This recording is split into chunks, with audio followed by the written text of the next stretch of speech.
Hello guys, welcome to English Manglish. History of English language സീരീസിലെ second പാർട്ടാണ് ഇന്ന് നമ്മളിവിടെ ഡിസ്കസ് ചെയ്യാൻ വേണ്ടി പോകുന്നത്. ആദ്യത്തെ പാർട്ടിൻ്റെ ലിങ്ക് ഞാൻ ഡിസ്ക്രിപ്ഷനിലിടാം. ഫസ്റ്റ് മൊഡ്യൂളിലെ 4 ടോപ്പിക്കാണ് നമ്മളതിൽ കവർ ചെയ്തിട്ടുണ്ടായിരുന്നു. Introduction, characteristics of human language, human languages and animal communication systems, അതുപോലെ ഫ്ലക്സ് ഇൻ ലാംഗ്വേജ്. ഈ 4 ടോപ്പിക്കാണ് ഫസ്റ്റ് പാർട്ടിൽ നമ്മൾ കവർ ചെയ്തിട്ടുണ്ടായിരുന്നത്. ഇന്ന് നമ്മൾ നോക്കാൻ പോകുന്നത് ലാംഗ്വേജ് ഫാമിലീസ് ആണ്. അതിലെ ഇൻഡോ യൂറോപ്യൻ ഫാമിലി, ആ ഒരു ഫാമിലി ട്രീയുടെ ചാർട്ട് എല്ലാം നമ്മൾ ഇന്ന് ഡിസ്കസ് ചെയ്യുന്നുണ്ട്. അപ്പോൾ നമുക്ക് സ്റ്റാർട്ട് ചെയ്യാം. ഞാനും നിങ്ങളും എല്ലാം ഓരോരോ ഫാമിലിയുടെ പാർട്ടാണ്. അതുപോലെ തന്നെ ലാംഗ്വേജസിനും ഫാമിലി ഉണ്ട്. മോഡേൺ ലിംഗ്വിസ്റ്റിക് റിസർച്ച് പറയുന്നത് വൊക്കാബുലറിയിലും പ്രൊനൗൺസിയേഷനിലും ഗ്രാമറിലും എല്ലാം ഡിഫറെൻ്റ് ആയിട്ടുള്ള ലാംഗ്വേജസ് എല്ലാം ഒരു ഫാമിലി ഗ്രൂപ്പിലേക്ക് നമുക്ക് ക്ലബ് ചെയ്യാൻ സാധിക്കുന്നതാണ്. ഈ ലാംഗ്വേജസിനെല്ലാം ഒരു കോമൺ ആൻസെസ്റ്ററാണ് ഉള്ളത്. അത്തരത്തിലൊരു സിംഗിൾ ഒറിജിനൽ ലാംഗ്വേജിൽ നിന്ന് പലതരത്തിലുള്ള ചേഞ്ചസ് സംഭവിച്ചുകൊണ്ട് ഇരുന്നതിന് ശേഷമാണ് പല പല ലാംഗ്വേജസ് ആയിട്ട് ഇത് സ്പ്ലിറ്റപ്പ് ആവുന്നത്. ഇത്തരത്തിലൊരു സിംഗിൾ ഒറിജിനൽ ലാംഗ്വേജിൽ നിന്ന് ഡിഫറെൻ്റ് ആയിട്ടുള്ള പല ലാംഗ്വേജസ് ഉണ്ടാവുന്നതിനെയാണ് ലാംഗ്വേജ് ഫാമിലി എന്ന് നമ്മൾ പറയുന്നത്. അത്തരത്തിൽ സയൻറ്റിഫിക്കലി എക്സാമിൻ ചെയ്തിട്ടുള്ള 4 ലാംഗ്വേജ് ഫാമിലീസ് മാത്രമാണ് ഉള്ളത്. ഒന്നാമത്തത് ഹെമിറ്റിക്, രണ്ടാമത്തത് സെമിറ്റിക്, മൂന്നാമത്തത് യൂറൽ ആൾട്ടായിക്, നാലാമത്തത് ഇൻഡോ യൂറോപ്യൻ. നമ്മൾ ഈ പുസ്തകത്തിൽ ഡീറ്റെയിൽ ആയിട്ട് പഠിക്കുന്നത് ഒരു ലാംഗ്വേജ് ഫാമിലിയെ പറ്റി മാത്രമാണ്. അത് ഇൻഡോ യൂറോപ്യൻ ഫാമിലിയാണ്. ഇൻഡോ യൂറോപ്യൻ ഫാമിലിയെ പറ്റി പറയുകയാണെന്നുണ്ടെങ്കിൽ അതിൻ്റെ സ്ട്രക്ചറും അതുപോലെ തന്നെ വൊക്കാബുലറിയും മറ്റ് ലാംഗ്വേജ് ഫാമിലീസിൽ നിന്ന് അതിനെ ഡിഫറെൻ്റ് ആക്കി. ഇൻഡോ യൂറോപ്യൻ ഫാമിലിയിലെ ഇൻഫ്ലക്ഷൻസ് അഥവാ വേർഡ് എൻഡിങ്ങിനെ പറ്റി പറയുകയാണെന്നുണ്ടെങ്കിൽ ഫുൾ ഇൻഫ്ലക്ഷൻസ് ക്ലാസിക്കൽ ലാംഗ്വേജസിൽ യൂസ് ചെയ്തിട്ടുണ്ടായിരുന്നു. പക്ഷേ മോഡേൺ ലാംഗ്വേജസിലേക്ക് വരുമ്പോൾ റെഡ്യൂസ്ഡ് ഇൻഫ്ലക്ഷൻസ് ആണ് നമുക്ക് കാണാൻ സാധിക്കുന്നത്. ഇൻഡോ യൂറോപ്യൻ ഫാമിലിയെ മറ്റ് ലാംഗ്വേജ് ഫാമിലീസിൽ നിന്ന് ഡിഫറെൻ്റ് ആക്കുന്ന എന്താണെന്ന് വെച്ച് കഴിഞ്ഞാൽ ഫണ്ടമെൻ്റൽ ആയിട്ടുള്ള പല വേർഡ്സും ഐഡൻറ്റിക്കലാണ്.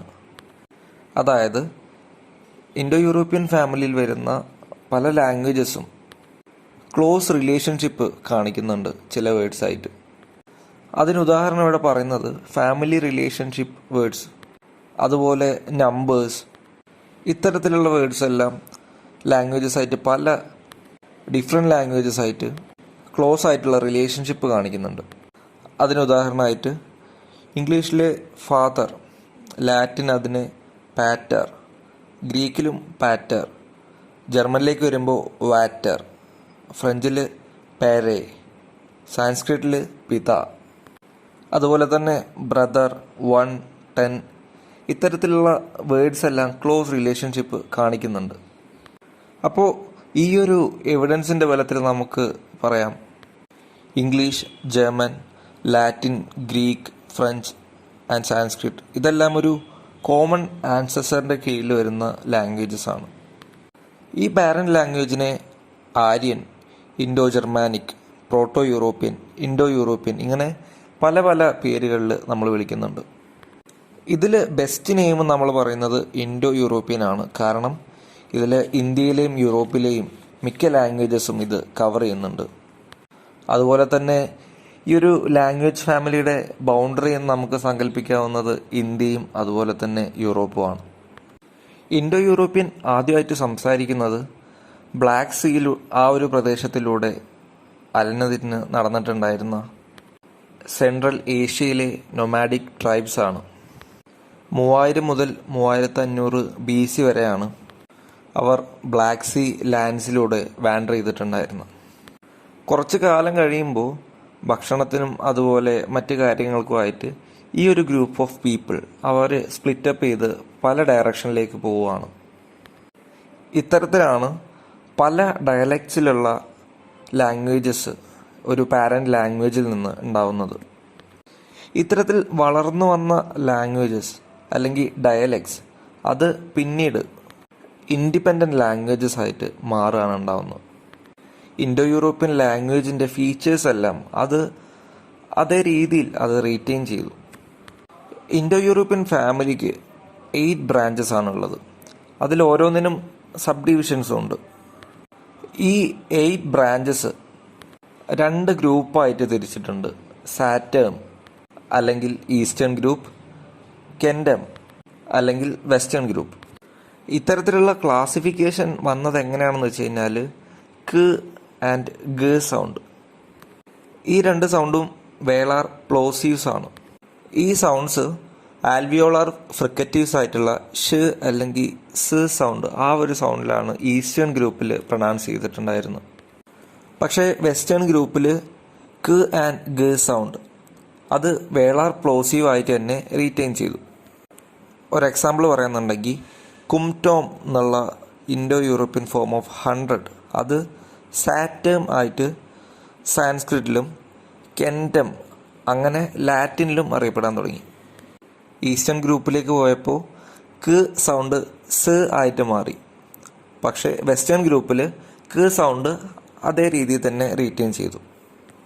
ഈ ഒരു ഡിഫറൻസിൻ്റെ ബേസിലാണ് 2 കാറ്റഗറീസ് ആയിട്ട് നമ്മൾ ഇൻഡോ യൂറോപ്യൻ ഫാമിലിയിലെ ബ്രാഞ്ചസ് മാറ്റുന്നത്. നമുക്ക് അടുത്തതായിട്ട് ഇൻഡോ യൂറോപ്യൻ ഫാമിലി ചാർട്ട് നോക്കാം.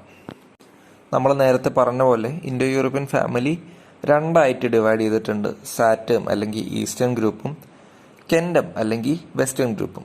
ആദ്യം നമുക്ക് ഈസ്റ്റേൺ ഗ്രൂപ്പ് നോക്കാം. ഈസ്റ്റേൺ ഗ്രൂപ്പ് 4 ആയിട്ട് സബ് ഡിവൈഡ് ചെയ്തിട്ടുണ്ട്.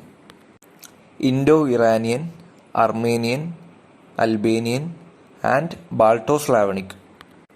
അപ്പോൾ ഈ 4 നമുക്ക് നോക്കാം. ഇതിൽ ആദ്യത്തേത് ഇൻഡോ ഇറാനിയൻ ആണ്. ആ വാക്കിൽ ഉള്ളതുപോലെ തന്നെ അത് നമുക്ക് 2 ആയിട്ട് ഡിവൈഡ് ചെയ്യാം, ഇന്ത്യൻ ആൻഡ് ഇറാനിയൻ. അതിൽ ഇന്ത്യൻ നമുക്കറിയാം, ക്ലാസിക് സാൻസ്ക്രിറ്റ് ആണ് ആദ്യം ഉണ്ടാവുന്നത്, പിന്നീട് പ്രാകൃത് ഉണ്ടാവുന്നു, അതിനുശേഷം അതിൽ നിന്ന് മറാത്തി, ഒറിയ, ഹിന്ദി പോലുള്ള ലാംഗ്വേജസ് അതിൽ നിന്നാണ് ഇവോൾവ് ചെയ്യുന്നത്. രണ്ടാമത്തെ ഇൻഡോ ഇറാനിൽ രണ്ടാമത്തെ ഇറാനിയനിൽ ബലൂച്ചി, കുർദിഷ്, പേർഷ്യൻ. അപ്പോൾ ഈസ്റ്റേൺ ഗ്രൂപ്പിലെ ആദ്യത്തെ നമ്മൾ പഠിച്ചു ഇൻഡോ ഇറാനിയൻ, അത് 2 ആയിട്ട് ഡിവൈഡ് ചെയ്യുന്നു, ഇന്ത്യൻ, ഇറാനിയൻ. അതിലും സബ് ഡിവിഷൻസ് ഉണ്ടാവുന്നുണ്ട്. രണ്ടാമത്തേത് അർമേനിയൻ ആണ്.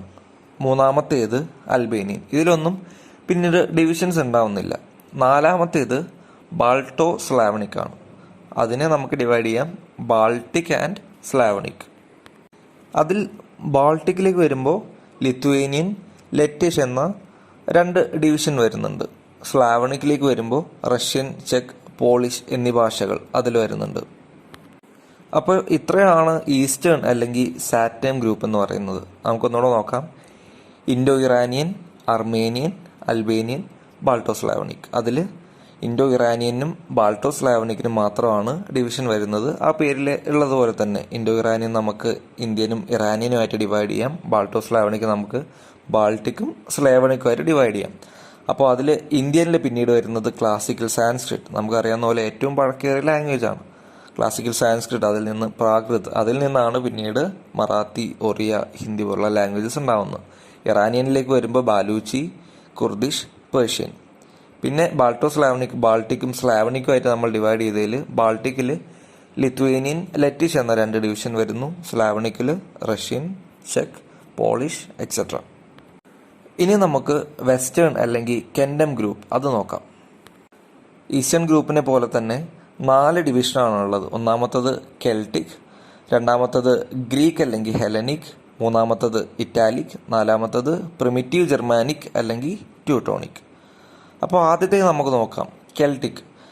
കെൽട്ടിക്കിൽ 3 ഡിവിഷനാണ് വരുന്നത്, ഗോളിഷ്, ബ്രിട്ടാനിക്, ഗെയിലിക്. ഏതൊക്കെയാണ്? ഗോളിഷ്, ബ്രിട്ടാനിക്, ഗെയിലിക്.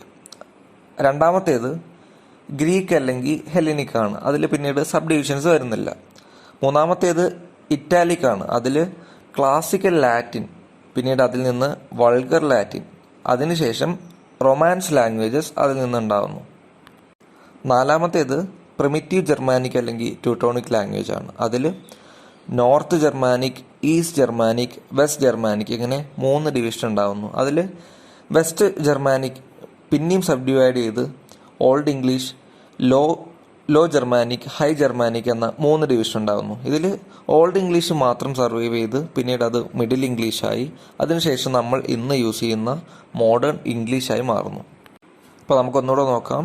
ആദ്യത്തേത് കെൽറ്റിക്, അതിൽ ഗോളിഷ്, ബ്രിട്ടാനിക്, ഗെയിലിക് എന്നുള്ള 3 ഡിവിഷൻ ഉണ്ട്. രണ്ടാമത്തേത് ഗ്രീക്ക് ഓർ ഹെലിനിക്, അതിൽ ഡിവിഷൻസ് ഇല്ല. മൂന്നാമത്തേത് ഇറ്റാലിക് ആണ്, അതിൽ ക്ലാസിക് ലാറ്റിൻ, വൾഗർ ലാറ്റിൻ, പിന്നീട് റൊമാൻസ് ലാംഗ്വേജസ് ഉണ്ടാകുന്നു.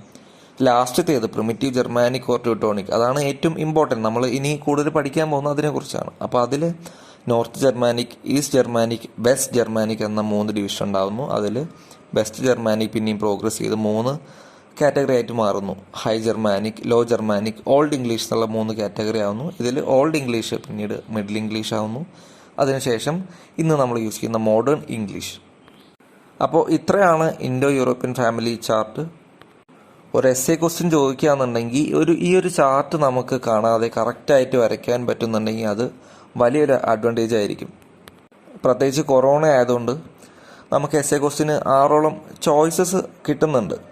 അപ്പോൾ ഉറപ്പായിട്ടും ഒരു ക്വസ്റ്റ്യൻ ഇതിൽ നിന്ന് ഒരു എസ്സേ ക്വസ്റ്റ്യൻ വരാൻ ചാൻസ് ഉണ്ട്. അപ്പോൾ ഈ ഒരു ചാർട്ട് കാണാതെ പഠിക്കുകയാണെന്നുണ്ടെങ്കിൽ നമുക്ക് ഇതിനെക്കുറിച്ച് വേറെ ഒന്നും പഠിക്കേണ്ട ആവശ്യമില്ല. ചാർട്ടിനെ പറ്റി എന്ത് ചോദിച്ചാലും നമുക്ക് എഴുതാൻ സാധിക്കും. അപ്പോൾ ഈ ഒരു ചാർട്ട് കാണാതെ പഠിക്കാൻ എല്ലാവരും ശ്രദ്ധിക്കുക. ഇത് വളരെ ഹെൽപ്ഫുൾ ആയിരിക്കും. ഇനി ഇതിൽ ഈസ്റ്റേൺ ഗ്രൂപ്പിനെ പറ്റിയും വെസ്റ്റേൺ ഗ്രൂപ്പിനെ പറ്റി ഇതിൽ എഴുതിയിരിക്കും നമുക്ക് നോക്കാം. നമ്മളിപ്പോൾ ഈ ചാർട്ട് പഠിച്ചു കഴിഞ്ഞാൽ നമുക്ക് ജസ്റ്റ് ഒന്ന് വായിച്ചു കിട്ടാൻ തീരാവുന്നേ ഉള്ളൂ. അപ്പോൾ ഇതിൽ ഇൻഡോ ഇറാനിയനെ പറ്റി കൊടുത്തിരിക്കുന്നത് നമുക്ക് നോക്കാം. ഇതിന് 2 ബ്രാഞ്ചസ് ഉണ്ട്, ഇന്ത്യൻ, ഇറാനിയൻ. നമ്മൾ പറഞ്ഞ പോലെ തന്നെ ക്ലാസിക്കൽ സാൻസ്ക്രിറ്റ് ആണ് ഇന്ത്യൻ ഗ്രൂപ്പിൽ. വേദാസ് എല്ലാം എഴുതിയിട്ടുള്ളത് ഈ ഒരു സാൻസ്ക്രിറ്റിൽ നിന്നാണ്. മിഡീവൽ യൂറോപ്പിന് ലാറ്റിൻ എങ്ങനെയാണോ അതുപോലെയാണ് ഇന്ത്യക്ക് സാൻസ്ക്രിറ്റ് എന്ന് പറയുന്നത്. കാലം കഴിയുമ്പോൾ ഈ സാൻസ്ക്രിറ്റിൻ്റെ ഒരു ലോക്കൽ ഡയലക്ട്സ് ആയിട്ടുള്ള പ്രാകൃത് എന്നുള്ള ലാംഗ്വേജ് വരുന്നു. പിന്നീട് അതിൽ നിന്ന് ഹിന്ദി, ഉറുദു, ഒറിയ, ബംഗാളി, അസാമീസ് തുടങ്ങിയിട്ടുള്ള പല ലാംഗ്വേജസും അതിൽ നിന്നാണ് ഉണ്ടാകുന്നത്. ഇനി ഇറാനിയൻ ലാംഗ്വേജിലേക്ക് വരുന്നത് പേർഷ്യനാണ്. അതുപോലെ തന്നെ കുർദിഷ്, അഫ്ഗാനിസ്ഥാനിൽ യൂസ് ചെയ്യുന്ന അഫ്ഗാൻ, ബലൂചിസ്ഥാനിൽ യൂസ് ചെയ്യുന്ന ബലൂച്ചി, ഇതെല്ലാമാണ് ഇറാനിയനിൽ വരുന്നത്. ഇനി അൽബാനിയൻ നോക്കുകയാണെന്നുണ്ടെങ്കിൽ ഇത് ഇല്ലീറിയ എന്ന സ്ഥലത്ത് യൂസ് ചെയ്തിട്ടുണ്ടായിരുന്ന ലാംഗ്വേജ് ആണ്. ഗ്രീസിൻ്റെ നോർത്ത് വെസ്റ്റ് പാർട്ടിൽ സ്പോക്കൺ ചെയ്യുന്ന ഒരു ലാംഗ്വേജ് ആണ് അൽബേനിയൻ എന്ന് പറയുന്നത്. ഇനി അർമേനിയൻ ലാംഗ്വേജിനെ പറ്റി പറയുകയാണെന്നുണ്ടെങ്കിൽ കൗക്കാക്കസ് മൗണ്ടെയ്ൻസ്, അതിൻ്റെ സൗത്തിലുള്ള ഒരു സ്മോൾ ഏരിയയിലും അതുപോലെ തന്നെ ബ്ലാക്ക് സീ ആ ഒരു പ്രദേശത്തുമാണ് ഇത് നമുക്ക് കേൾക്കാൻ സാധിക്കുന്നത്. അടുത്ത ബാൾട്ടോ സ്ലാവണിക്, നമ്മൾ നേരത്തെ പറഞ്ഞ പോലെ ബാൾട്ടിക് സ്ലാവണിക് എന്നുള്ള 2 ഡിവിഷൻ അതിലുണ്ട്. അതിൽ ബാൾട്ടിക്കിൽ old Prussian, Lithuanian, Lettish. Lithuanian ഒരു ക്വാളിറ്റി ഉള്ളത് എന്താണെന്ന് വെച്ച് കഴിഞ്ഞാൽ ഇൻഡോ യൂറോപ്യൻ ഫീച്ചേഴ്സ് പ്രിസർവ് ചെയ്തിട്ടുള്ളൊരു ലാംഗ്വേജ് ആണ് ലിത്വേനിയൻ എന്ന് പറയുന്നത്.